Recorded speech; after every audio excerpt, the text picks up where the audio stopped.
You are watching the Postgame show presented by Auto Trader. For the first time in Portugal's history, they take down the U.S. women by a score of 2-1. Our Melissa Ortiz is pitch side right now, standing by with Sam Coffey. Melissa. Sam, a young team, a newer team. You guys haven't played together in 113 days, so it was almost like you guys could be rusty. But what do you think went wrong out there today? Yeah, I mean, I think we can use that as an excuse, but I think that that's a cop-out. I think we're too good for that. And ultimately, tonight was just not acceptable. It was not our standard. I think we were really individual. And there's a lot of weight that comes with wearing this jersey, and that's weight we just take so seriously. And it's like the best responsibility in the world. And I don't think we did a good enough job honoring that tonight. With that being said, though, like, it is a bump in the road, and I know this team, and we're going to respond in the best way possible. And we have the gift of another opportunity on Sunday, and I know that we are going to be absolutely ready for that. What was Emma's message to the team in the huddle after the final whistle blew? Yeah, I think just like disappointment is the word. I think conceding on 2 set pieces is we pride ourselves on defensive set pieces, and we did not live up to that standard tonight. I think her biggest message too is kind of what I touched on, like it just being too individual. We didn't play as, I think, like the incredible team that we are tonight. I think we looked like individuals and try to do it as individuals, and that's not who we are. Like, I think the strength of this team is its numbers, is the group itself, and that we did not show that tonight. And I think that that's a huge learning for us. And again, like you said, we're young, coming back together, but that has to be a lesson we learn now.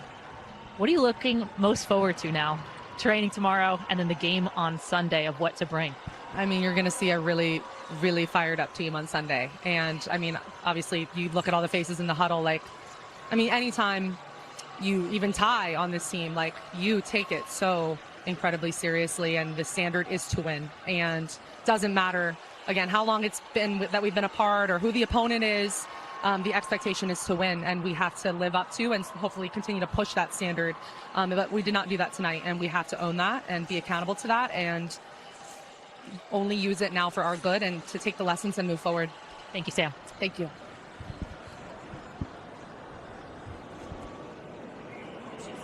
Sarah Walsh, Shannon Box, Julie Foudy with you here, Chester, Pennsylvania, as the United States goes down at the feet of Portugal. Emma Hayes is standing by, getting mic'd up just behind us, so we'll hear from her momentarily. But you listen to Sam Coffey, and look, not surprising, she's very unhappy with how tonight played out. Yeah, you can hear how disappointed they all are, and they should be. I think she mentioned it. She said, this is the standard of the U.S. national team, and so I think they're going to take it to heart. I mean, it was choppy, it was disjointed.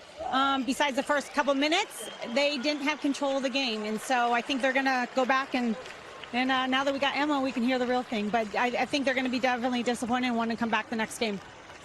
Yeah, Emma, we appreciate you joining us.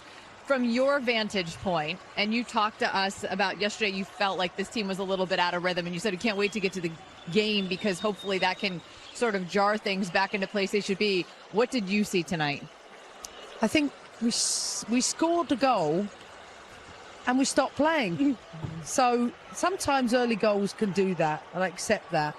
But as I said to them at the end, if the under-23s are watching and we work on our principles of play and they watch that tonight, they'd wonder what ours were. And I said to the team that, and it's not a fault necessarily, everybody wants to do well, and sometimes it doesn't go well. But we didn't look like a team the whole evening, both sides of the ball. We didn't press together, we didn't possess together.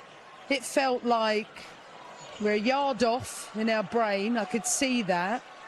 And sometimes as a coach in this position, it feels like whack-a-mole. You try and put one thing out, and then there's another one popping up. And even though they came out and surprised us with a 4-4-2, we played many a teams that have surprised us with formation changes. But our response to it just took so long. And then when we get into good areas, we just would make poor decisions. We'd shoot. Everything felt panicked and rushed and felt like that we hadn't played together for a while. And that's something that the good thing is we do have a game in a few days' time. Yeah. And we have to rectify that. Yeah. It felt like 113 days you had off with that group coming back out there today. I mean, it did feel I think clunky. I aged 113 years on the touchline. Like, It was frustrating. Of course, listen, our team have been wonderful since I've been here. This, for me, is a moment for us to really lean in and say, look, there's a reason we set you up a certain way. Sometimes it doesn't happen. You've played the game. You know what happens sometimes. And I'm frustrated because I know everybody wants to do well and we're disappointed. Yeah, and obviously now the game's over. Turn the page. Got to let that one go. What are you telling this team to focus on for this next game? Let's get our fundamentals right. No matter, you can't start a game like we do and then be on the back foot like we were. It felt like we just took so long. And yes, second half I felt we came out strong and yeah, we conceded 2 goals from set pieces rather than open play. But I'm looking at the nature at amount of times we'd give away corners or throw-ins, we didn't keep the ball in play, or we'd make the wrong decisions. We just never got going the whole game. And even the bench coming in, this is where they've got to develop the experiences, just to keep a calm head in that situation. And while I thought they brought great energy, it's just the last parts, the decision-making, execution in the final third. Yeah. This game was honoring Alex Morgan, and there were a lot of alumni in the house, as you saw, and iconic players. And when you think about Alex Morgan and what she's done for this program, what comes to mind with the under-23 seeing all this happen as well, watching her get honored? Well, I mean, she's an icon, and she's done it at the highest level again and again, and everybody in the locker room respects her achievements for doing it at the highest stage. I mean, just looking at the number of caps she had, and it was well earned. That's the thing, playing for this team isn't easy. You've got the expectations to win all of the time, and I think looking at what Alex has done is real credit to the work she's put in. Here's the positive. There's a game coming up in a couple of days, and then there's another one right after that in this 3-game set.